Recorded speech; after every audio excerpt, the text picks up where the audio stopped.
It's strange, the silence that follows when someone leaves you. It doesn't rush in, it settles slow and heavy like dust after an explosion. The day she left, I didn't beg. I didn't chase. I just stood there, hands trembling, trying to remember how to breathe.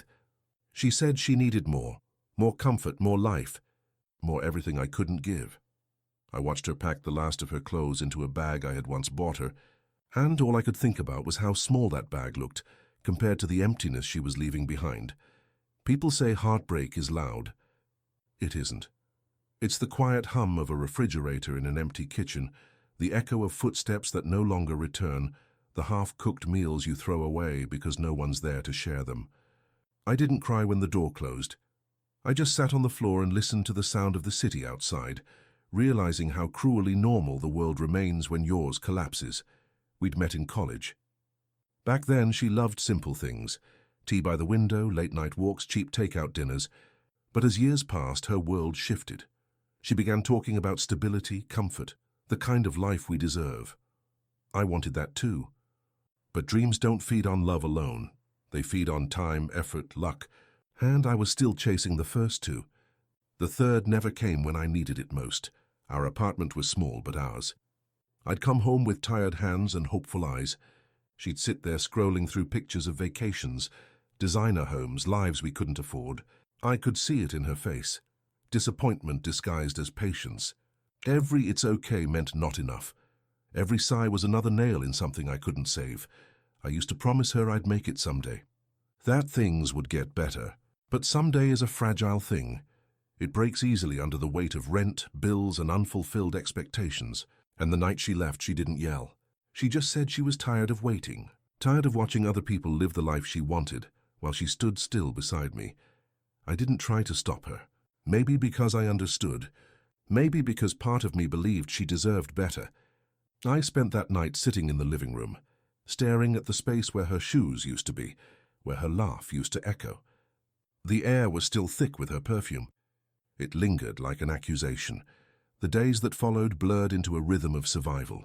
Work, sleep, repeat. There were no calls. No texts. Just the dull ache of knowing that love, once lost to material hunger, doesn't return out of nostalgia. She had moved on. I told myself that every morning until it stopped stinging. Friends told me to move on too. They said she'd regret it someday. I didn't believe them. People who leave rarely look back. They find comfort elsewhere, and by the time they realize what they left behind, it's too late. Not because the person is gone, but because the connection is. Love decays in absence, but resentment grows in it. One evening I came home from work, my body aching, my mind numb, and noticed her coffee mug still sitting on the shelf.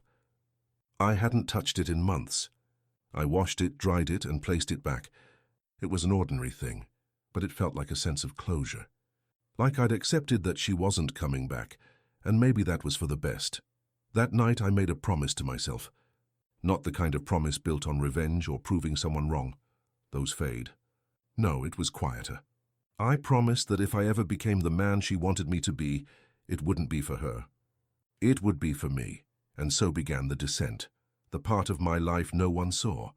The struggle, the exhaustion, the nights of doubt, the part that breaks you before it remakes you. But I didn't know that yet.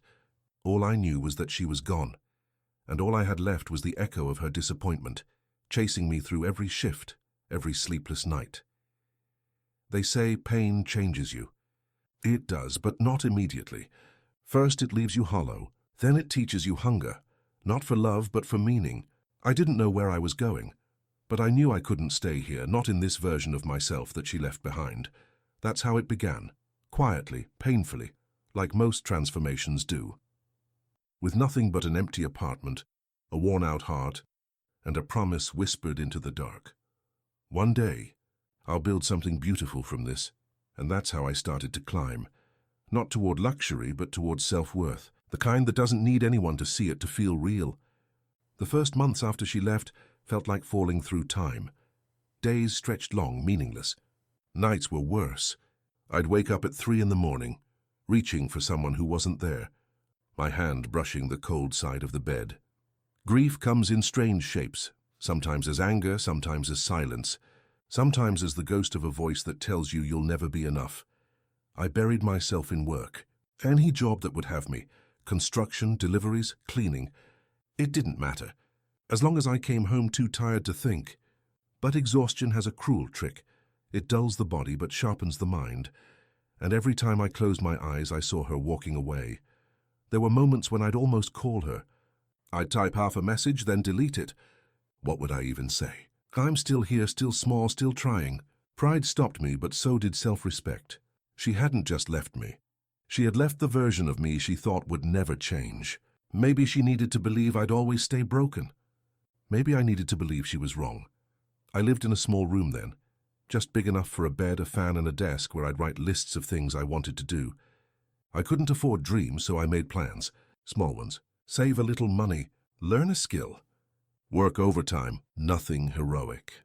Just the quiet rhythm of rebuilding. People think transformation starts with a moment of inspiration. It doesn't. It starts with survival. Choosing to wake up every morning when no one would notice if you didn't. It's the slow grind, the kind that eats at your soul but sharpens your will.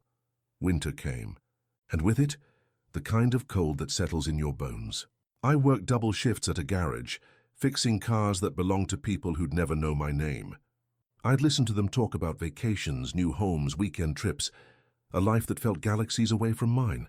Sometimes I'd wipe the grease from my hands and stare at my reflection in the side mirror of a car I could never afford. I didn't see failure.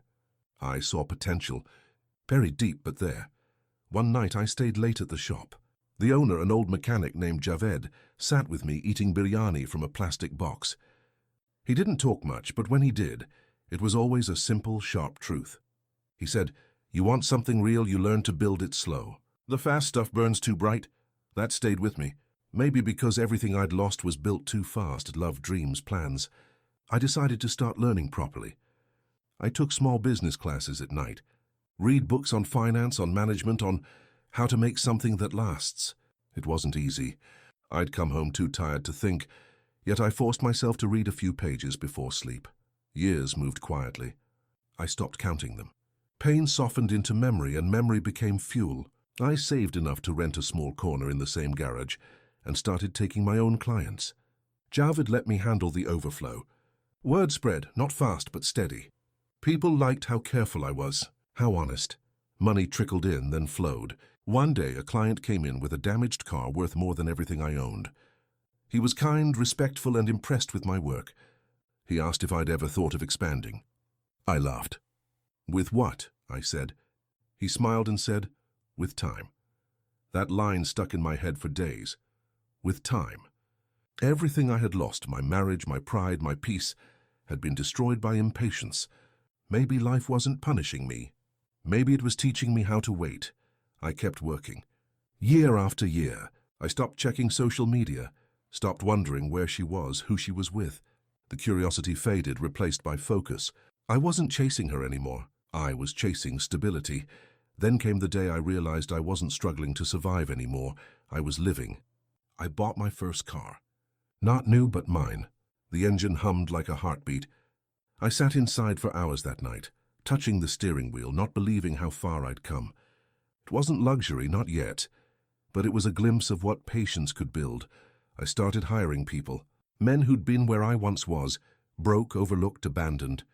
We worked long days, laughed when we could, stayed quiet when we couldn't. The business grew, slowly, like everything real does. And yet sometimes when I passed couples walking together or saw wedding rings glinting under the streetlights, I felt a small ache.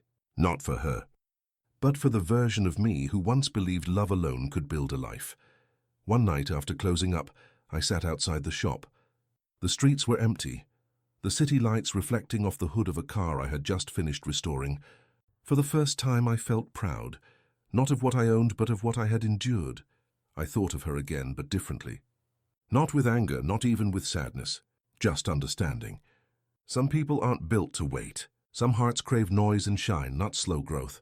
She had left to chase brightness. I had stayed to build light. It took years for me to learn that success is rarely about revenge. It's about silence, about showing yourself what you're capable of when no one's watching. And somewhere in that silence something shifted. I realized I had changed, Not into the man she wanted, but into the man I was meant to be. That's when the world began to open again. It started on a morning that looked like every other. The kind where the air smells of exhaust and possibility. I'd been up since before dawn, standing in the garage, sipping cheap tea, the sound of the city waking up beyond the shutter door. But something felt different that day. Subtle. Like the air had shifted just a little in my favor. Maybe it was because I wasn't fighting anymore. Not against life, not against memory, not even against myself. I'd accepted the struggle. I'd made peace with the grind. There's a strange kind of power in surrendering to effort, when you stop asking how long and just keep walking. That's where I was. The business had grown, word of mouth mostly. One client told another, then another. What began as a single rented bay became 3, then 5. I learned to read contracts, negotiate parts, and manage people. My hands that once trembled from exhaustion now moved with precision. Grease under my nails became my badge of honor, proof of what I was building from the ruins of what she'd left behind. There were small moments that told me change was happening. A man who once ignored me at the parts store now greeted me with respect.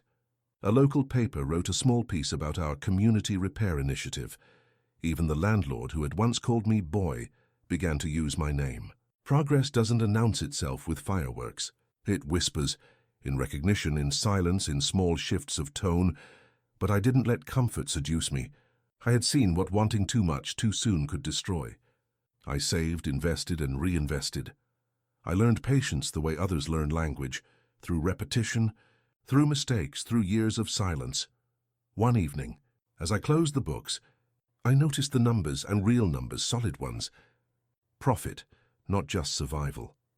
I remember staring at the paper, thinking of her face when she used to look at our bills, disappointment simmering behind her eyes. I wondered what she'd say if she saw this now. Probably nothing. Maybe silence was all that was left between us, and maybe that was enough. A few months later, I made my first big purchase. Not a car, not jewelry, not anything flashy. A building. A small warehouse on the edge of town, old but strong, waiting for someone stubborn enough to give it life again. I spent weekends there, painting walls, replacing glass, fixing floors. Every nail I hammered felt like redemption. People began to notice. Friends who had drifted away started calling again. Some out of pride, some out of curiosity. I wasn't bitter. I had been invisible for too long to resent attention now, but I didn't seek it either. I had learned that validation earned through struggle tastes better when kept private. That same year, I bought a car. The kind she used to dream about. Sleek, quiet, dark silver. I didn't buy it for her memory. I bought it for the man who had walked through hell barefoot and made it outstanding. When I sat in it for the first time, I didn't feel victorious. I felt calm, like the universe had finally exhaled. I took it out at night sometimes, driving through the city we once shared, past the restaurants we couldn't afford, the streets where we'd argued, the corners where we'd dreamed. The skyline shimmered like something both familiar and distant. I didn't feel bitterness anymore, just distance, the kind that comes with healing. It had been almost 7 years since she left when life decided to turn back around. Success has a way of drawing people to you, even the ones who once walked away. That's the irony of time. It doesn't erase the past, it only rewrites the context. I was leaving a client's office one afternoon when I saw her. Not imagined, real. Standing across the street, laughing with a friend outside a cafe. She looked almost the same, maybe a little older, but still polished, still composed. My chest tightened for a second, an old instinct, but then it passed. I stood there watching her and felt nothing painful. Just clarity. She hadn't seen me. I could have walked away, and maybe I should have, but something in me stayed. Not curiosity, not revenge, just a quiet need to witness how time had rearranged the pieces of our story. Her laughter faded when her eyes met mine. For a moment, confusion crossed her face, followed by disbelief. I nodded once, polite, distant, and turned to leave. But I could feel her watching me go, the weight of unspoken years pressing between us. That night I sat in my car outside the old apartment building where we'd once lived. The windows were different now. Someone else lived there. Someone else filled the space we had broken. And for the first time I felt grateful that things had fallen apart when they did. Because if they hadn't, I'd still be the man begging for a dream that wasn't his to hold. I think that's what people don't understand about loss. It doesn't destroy you. It sculpts you. Every blow, every betrayal, every night of doubt, it carves something inside you that can hold more light than before. From that day, I stopped driving through old streets. I stopped revisiting ghosts. The past had done its job. It had burned me clean. Now it was time to live. The business expanded into a second city, then a third. I hired more staff, trained young men who reminded me of myself, all grit, no guidance. I taught them what I had learned: patience, integrity, endurance. I told them that success isn't the car you drive. It's the peace in your chest when no one's watching. And yet, sometimes when I saw my reflection in the car window, I caught a flicker of that young man I once was, standing in an empty apartment, watching the door close. I'd smile then, because he made it, because everything he lost had become everything I built. I didn't know it yet, but that peace wouldn't last forever. Life has a way of circling back, not to punish but to test. And soon I'd find myself face to face with the past again, not in memory this time, but in flesh and breath, standing before me, eyes full of regret, words caught in her throat. The reunion was coming, but this time I wouldn't be the one left standing still. It happened on an afternoon that carried the weight of unfinished stories. The air smelled faintly of rain and exhaust, that strange blend of city life and memory. I had just finished a meeting about opening our 4th branch, something I never would have imagined years ago when I was struggling to pay rent. As I stepped out of the building, there she was, standing by the curb, her hair tucked neatly behind her ear, wearing the same brand of confidence she used to wear when we were young and broke, except now it looked forced, expensive but heavy. Time hadn't been cruel to her, not in the way it had been to me, but it had left its fingerprints around her eyes, the corners of her mouth. In the quiet hesitation that replaced the sharp certainty she once had, for a second neither of us spoke. The crowd moved around us, and I felt like the world had turned into slow motion. Her lips parted like she wanted to say my name, but the sound never came out. "It's been a long time," I said finally, my voice calm, even. She nodded. "Too long." We stood there, two people with a history too jagged to fit neatly into conversation. "I heard about you," she said after a pause. "Everyone's talking about the success." That word hung in the air like smoke. Success, the same thing she had once told me I'd never have. I smiled, not out of pride, but because irony has its own taste, bitter yet satisfying. "Yeah," I said. "It took a while." Her eyes dropped to the car parked beside me, that sleek silver one she'd once dreamed about. I saw recognition flicker across her face, followed by something else. Guilt, regret, maybe envy. "You did well for yourself," she said softly. I shrugged. Eventually, there was silence again. The kind that doesn't feel empty but weighted, full of all the things we could have said years ago. I could feel her searching my face for the man she left behind. But that man was gone. "I shouldn't have," she began, but I stopped her. "Don't," I said gently. "We both made choices. That's all." She looked at me for a long time, then said, "You were a good man even when you had nothing. It wasn't an apology." It was something smaller, almost fragile, a confession she didn't know how to make. "I still am," I replied. "The difference is now I know my worth." She smiled faintly, but it didn't reach her eyes. The world around us kept moving, impatient, uncaring. Two strangers standing at the intersection of what could have been and what was. "Maybe we could—" she started, her voice uncertain. "No," I said before she finished. Not harshly, but final. She nodded, understanding something she'd probably known for years, that some doors once closed shouldn't be opened again. We parted without goodbyes. No lingering glance, no dramatic end. Just two paths diverging quietly in the middle of a city that didn't care about old love stories. That night I drove out of the city toward the coast. The road stretched long and unbroken, like the life I had built piece by piece. I stopped by the ocean, left the engine running and stepped out into the wind. The horizon burned orange as the sun dipped low, waves crashing like steady heartbeats. I thought of her, not with pain but with gratitude, because she had been both the wound and the lesson. Without her leaving, I might never have found my own strength. Without her silence, I might never have learned to speak for myself. They say success is the best revenge, but that's not true. Peace is waking up without anger, Walking through the same streets without bitterness, seeing the person who once broke you and feeling nothing. That's freedom. Months passed after that. Seasons shifted. The business grew quietly, steadily. My name started to mean something in the community. People called me Sir now, not because I demanded respect, but because I'd earned it. Then one morning my assistant walked into my office holding a folder. "A woman dropped this off," she said. "She said it was personal." The name on the envelope made my chest tighten. Her name. Inside was a handwritten letter. The paper smelled faintly of perfume, the same kind she used to wear when life still felt simple. It began with hesitation, words heavy with what time couldn't erase. "I don't know if you'll ever read this. I just needed to say I'm sorry. I was young. I thought love wasn't enough, that comfort mattered more, but I've learned that comfort without peace is its own kind of poverty. You were always steady. I didn't see it then. I see it now. You became everything I said you couldn't. I guess that's what hurts most, knowing you did it without me." She ended it with, "Take care of yourself. I hope you're happy. Truly." I folded the letter carefully and placed it in the bottom drawer of my desk, not to revisit, but to remember. Not every ending needs a confrontation. Sometimes forgiveness isn't spoken aloud. It's lived quietly, through the choices we make after. That night I walked through my workshop, the scent of oil and metal thick in the air. My employees were laughing, music playing faintly from someone's phone. I realized that this, not revenge, not recognition, this was my victory. The laughter, the work, the purpose. A week later I saw her again. She wasn't with anyone this time. Just standing outside a bus stop in the rain, holding her bag close.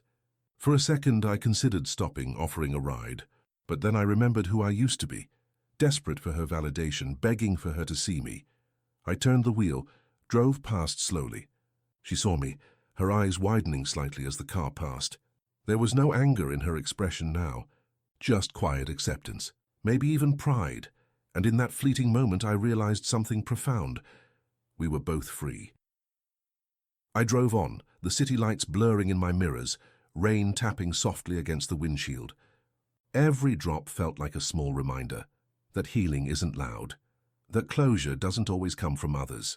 Sometimes it's just the moment you stop looking back. I didn't marry again, not because I didn't believe in love, but because I finally understood it.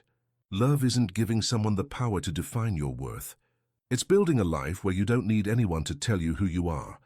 I found that in my work, in the faces of the people I helped, in the quiet satisfaction of knowing I built something lasting. Something honest. Years later, someone asked me during an interview, "What changed you the most?" I thought about her. About the nights I slept hungry. The mornings I woke up to nothing but determination. The years it took to rebuild my name. Losing everything, I said simply. That's what saved me. Because it did. The loss burned away the illusion of what I thought I needed. It left behind something real. Strength, clarity, self-respect. And sometimes, when I drive home at night and see the city glowing against the horizon, I whisper a quiet thank you, not to her, not to fate, but to the man I became when the world stopped believing in me.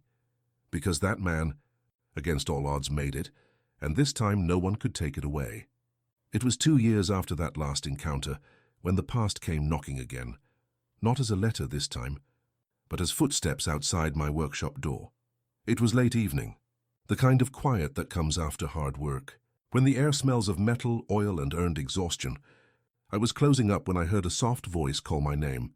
I turned down, and there she was again, but she wasn't the same woman I'd seen before. Her sharpness was gone, replaced by something raw, almost fragile. The rain had caught her halfway, dampening her coat and darkening her hair. Her eyes looked tired, not from sleepless nights, but from years of trying to hold on to something that kept slipping away. "Can we talk?" she asked. I hesitated. The part of me that had once begged for her attention was long dead. But another part, the one that had learned to forgive quietly, when I nodded. "Come in," I said. Inside, the workshop lights buzzed faintly. Tools hung neatly on the walls, cars lined up under soft lamplight. She looked around, taking it all in, her fingers brushing against a dusty workbench. "You built all this?" she asked softly. "Every bit of it." A pause stretched between us, filled with all the years that had passed without words. I didn't know where else to go, she said. Everything fell apart. I didn't answer right away. I just leaned against the counter, waiting for her to continue. My husband, he left, took everything. The house, the money, even the car. I'm staying at my sister's for now. I've been trying to start over. Her voice cracked slightly. For a moment I saw the woman I'd once loved, scared, human, lost. But sympathy came slowly. Pity is even slower. I'm sorry, I said finally. She looked up at me, eyes searching for warmth, maybe hoping I'd still carry a piece of her inside me. But all she found was calm distance. I made a mistake, she whispered. I thought success meant comfort. I thought love without money was a struggle. But I've learned money without peace is worse. I nodded, not out of agreement, but understanding. Took me a while to learn that, too. I saw you on TV last month, she said after a moment. That interview about your business expansion. You looked different. I am happy, she asked. I thought for a second, then said, whole. That word seemed to sting. She took a deep breath. Do you ever think about us? No, I said honestly. Not in the way you think. Her eyes fell. You used to love me so much. I did. Enough to let you go. The words hit her harder than I intended. She turned away, running her fingers over an old wrench on the shelf, trying to hide her trembling. I thought you'd hate me forever. I did, I admitted, for a while. But hate's heavy. It slows you down. I had to let it go if I wanted to build anything worth keeping. She turned back to me, her face wet, not just from the rain anymore. I don't expect you to forgive me. I just needed to see you, to tell you I'm proud of you. Something about that, her voice breaking on the word proud, felt like closure wrapped in pain. Thank you, I said quietly. She hesitated. Do you think there's ever a chance we could... I didn't let her finish. No. Her lip trembled slightly. You don't even want to think about it. I don't need to. Silence again. The clock ticked on the far wall. Outside, the rain picked up, hitting the glass in soft rhythmic taps. You once said, she murmured, that one day I'd regret walking away. You were right. I wasn't trying to be, I said. I just knew life has a way of teaching lessons words can't. She laughed softly through her tears. You sound different. I am, I said again. You left me for the life you thought I couldn't give you. I built it anyway, not to prove you wrong, but to prove myself right. She nodded slowly, biting her lip, then whispered, You don't know how much I wish I could take it back. I looked at her, really looked, and realized how far apart we'd drifted. We weren't enemies. We weren't lovers. Just two people on opposite sides of a story that had already ended.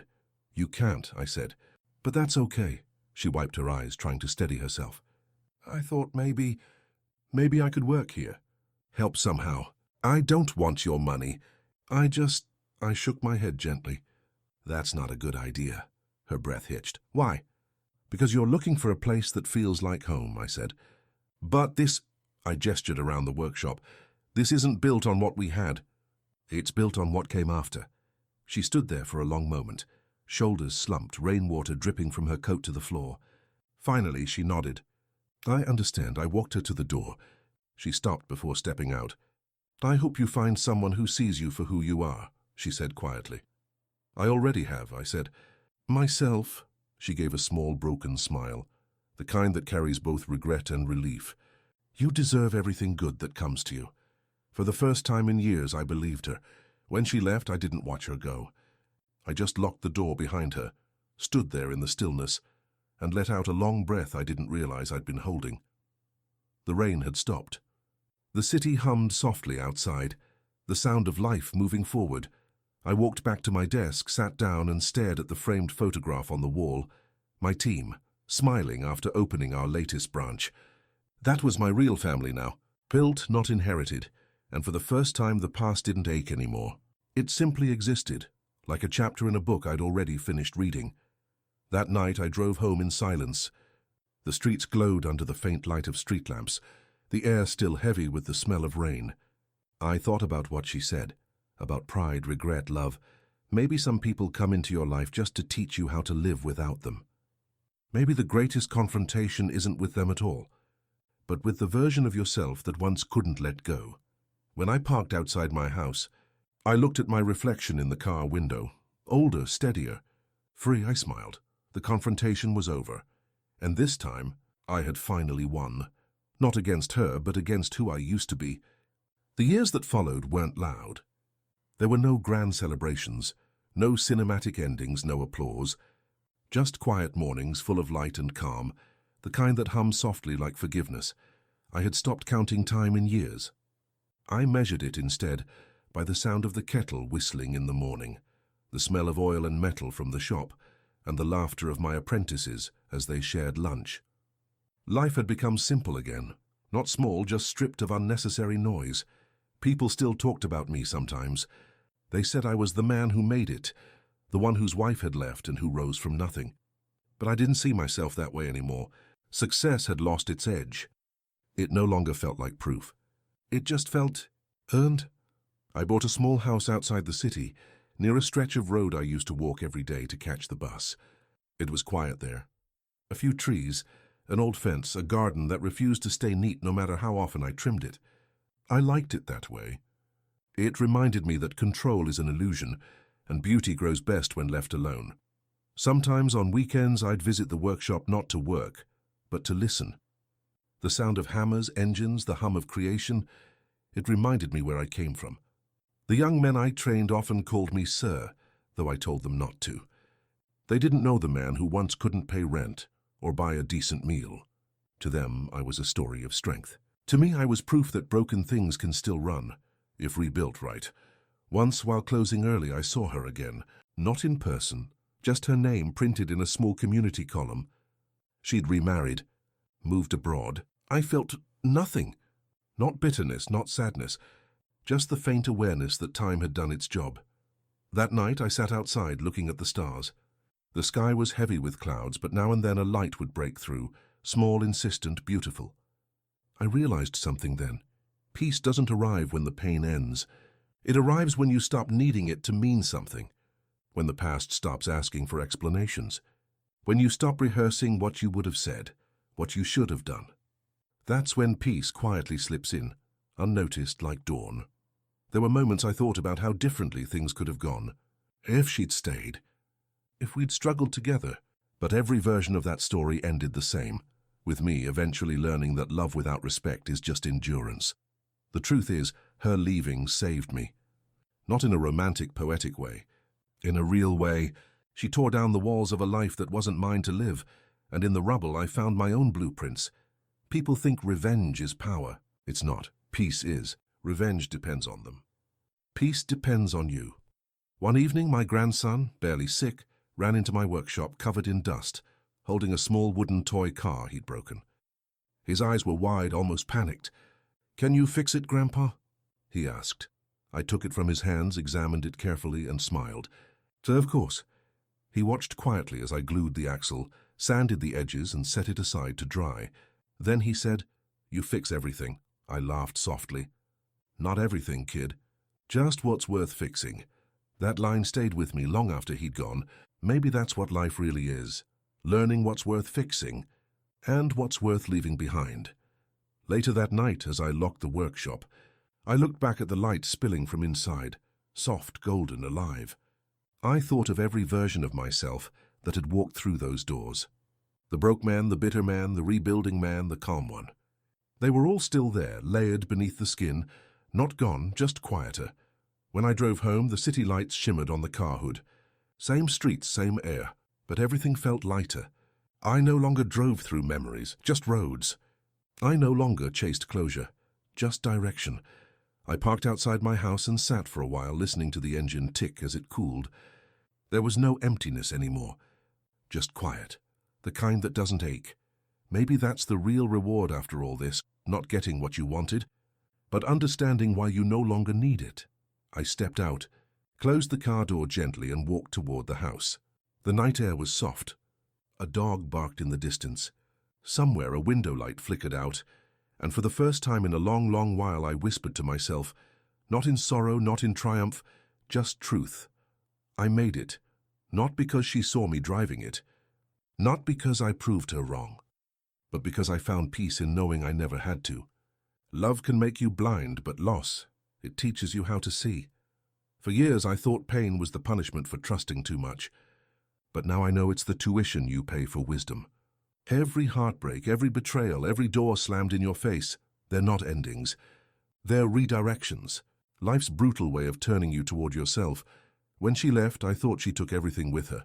My pride, my hope, my future. But she only took the version of me that needed her. What stayed behind was the part that learned to stand, to rebuild, to drive again. Not toward revenge, but toward peace. It's strange, isn't it? The people who walk away often become the reason we rise. Their absence forces us to meet the parts of ourselves we never would have known otherwise. So if you've been left behind, betrayed or made to feel like you weren't enough, remember this: sometimes love doesn't leave to break you. It leaves you to reveal. You don't have to chase them. You don't have to prove anything. Let success find you in silence. Let healing grow in the quiet corners of your life where pain used to live. And one day, maybe on an ordinary morning, you'll wake up and realize the storm isn't coming back because it already passed. And you survived it. The truth is, luxury, validation, approval, and they fade. But peace lasts. Maybe that's the message I wish I could give to the man I once was, the one standing in that empty apartment, wondering why love wasn't enough. I'd tell him, you don't need to be chosen to be worthy. You only need to keep choosing yourself. And if you're listening now, really listening, ask yourself this: what would happen if you stopped trying to prove your worth to people who walked away and started proving it to the person who stayed? Because sometimes the ones who leave are just the mirror. The lesson is always what's left standing when they're gone.